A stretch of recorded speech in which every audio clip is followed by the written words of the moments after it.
नायब सैनी सरकार के मंत्रिमंडल विस्तार का इंतजार है। नायब कैबिनेट के विस्तार को लेकर लगातार मंथन जारी है। सीएम और पूर्व सीएम लगातार वरिष्ठ नेताओं से चर्चा कर रही हैं और इसी हफ्ते नायब कैबिनेट के पहले विस्तार की संभावना। कैबिनेट विस्तार में क्षेत्रीय और जातिगत समीकरण साधे जाएंगे। चुनाव आचार संहिता से कैबिनेट विस्तार में कोई बाधा नहीं आएगी और हरियाणा कैबिनेट में सीएम के अलावा अभी 5 कैबिनेट मंत्री हैं। कैबिनेट में 8 मंत्रियों के पद अभी भी खाली हैं।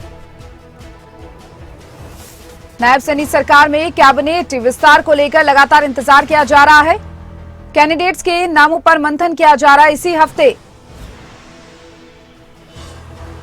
ये इंतजार खत्म होगा। सरकार के मंत्रिमंडल विस्तार को लेकर नायब कैबिनेट के विस्तार को लेकर लगातार मंथन जारी। सीएम और पूर्व सीएम लगातार वरिष्ठ नेताओं से मुलाकात कर रही हैं। इसी हफ्ते नायब कैबिनेट के पहले विस्तार की संभावना है। कैबिनेट विस्तार से क्षेत्रीय और जातिगत समीकरण साधे जाएंगे।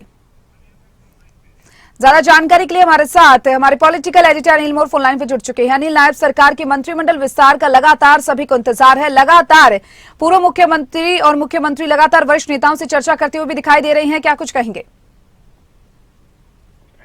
बिल्कुल, देखिए, नायब कैबिनेट का विस्तार होना है। कई दिनों से इस बात का इंतजार किया जा रहा है कि मुख्यमंत्री नायब सैनी कब अपनी कैबिनेट का विस्तार करें, क्योंकि अगर बात करें नायब कैबिनेट नायब कैबिनेट में मुख्यमंत्री नायब सैनी के अलावा 5 मंत्री हैं। इसके अलावा 8 मंत्रियों के पद खाली है। कई दिनों से इस बात को लेकर मंथन चल रहा है, चर्चा चल रही है कि किस तरीके से कैबिनेट का विस्तार होगा।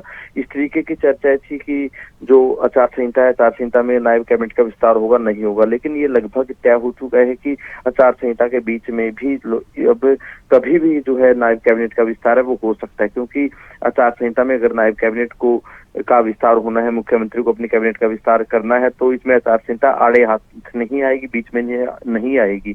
अब यही चर्चा चल रही है कि कब कैबिनेट का विस्तार किया जाए। जिस तरीके से आलाकमान से पार्टी के वरिष्ठ नेताओं से मुख्यमंत्री की चर्चा चल रही है, उसी हिसाब से लग रहा है कि इस हफ्ते में संभव है कि नायब कैबिनेट का विस्तार हो सकता है। कुल 8 मंत्रियों के पद खाली है। इन 8 मंत्रियों के पदों में से 6 या 7 कितने भरे जाते हैं वो महत्वपूर्ण रहने वाला है। जातिगत और क्षेत्रीय समीकरणों को लेकर लगातार मंथन चल रहा है। जातिगत और क्षेत्रीय समीकरण इस कैबिनेट विस्तार में साधे जाएंगे। उसी को लेकर लगातार कहीं ना कहीं विचार विमर्श चल रहा है। संभावना यही लग रही है कि इसी हफ्ते जो नायब कैबिनेट का जो विस्तार है वो संभव हो सकता है। बिल्कुल अनिल, क्योंकि देखिए कैबिनेट में 8 मंत्रियों के पद खाली है और जिस तरीके से आपने बताया कि जातिगत और क्षेत्रीय समीकरण यहाँ पर साधे जा सकते हैं, चुनाव को देखते हुए कितना महत्वपूर्ण हो जाता है?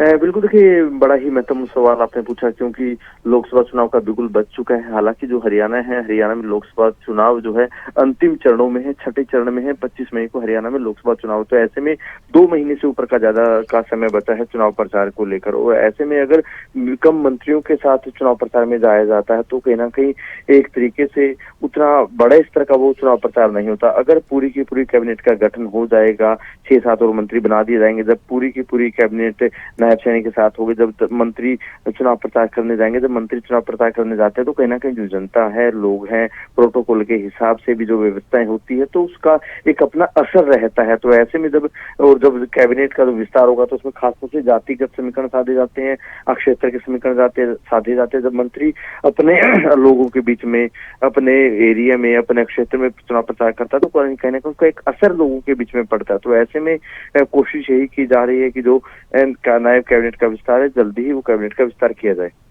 जी अनिल, साथ ही साथ क्योंकि देखिए कैबिनेट के विस्तार को लेकर मंथन लगातार जारी है, अब ऐसे में क्योंकि पूर्व मुख्यमंत्री भी मंथन कर रहे हैं, उनके साथ मुख्यमंत्री भी मौजूद हैं, वरिष्ठ नेताओं के साथ चर्चा यहाँ पर की जा रही है। नामों की बात करें तो क्या कुछ निकलकर सामने आ रही है?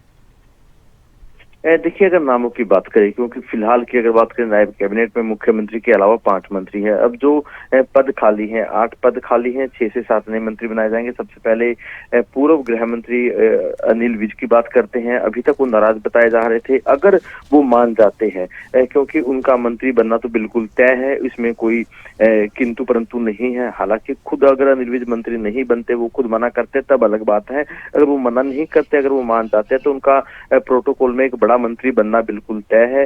मुख्यमंत्री नायब सैनी के बाद मानकर चलिए कि प्रोटोकॉल के लिहाज से वो सबसे बड़े मंत्री रहने वाले हैं। इसके अलावा एक महिला मंत्री का बनना तय है, वो उसको लेकर भी कहना कि तमाम समीकरणों पर काम किया जा रहा है कि कमलेश ढांडा को रिपीट किया जाए या घरोंडा से या गन्नौर से विधायक निर्मल चौधरी उनको बनाया जाए, फिर सीमा त्रिखा को बनाया जाए। हालांकि पिछले दिनों जो चर्चा चल रही थी उसमें सीमा त्रिखा का नाम सबसे ऊपर चल रहा था, लेकिन अब जो नए समीकरण बनेंगे, नए समीकरणों में किसका नंबर आएगा, किसका कटेगा, वो देखने वाली बात है। निर्दलीयों को लेकर भी पार्टी ने फैसला करना है कि क्या निर्दलीयों को मंत्री बनाया जाए। हालांकि 2-3 दिन पहले जो चर्चा थी उस चर्चा में निर्दलीयों का नंबर नहीं था, लेकिन अब जो नए समीकरण बनाए जा रहे हैं, जो नए तरीके से जो गठन हो रहा है, जो चर्चाएं चल रही है, उसमें देखना होगा कि क्या निर्दलीयों का नंबर पड़ता है। एक अग्रवाल समाज से मंत्री बनना तय है, एक यादव समाज से मंत्री बनना तय है। जी चलिए अनिल, बने रहिए हमारे साथ। इस खबर पर जानकारी के लिए आपका शुक्रिया।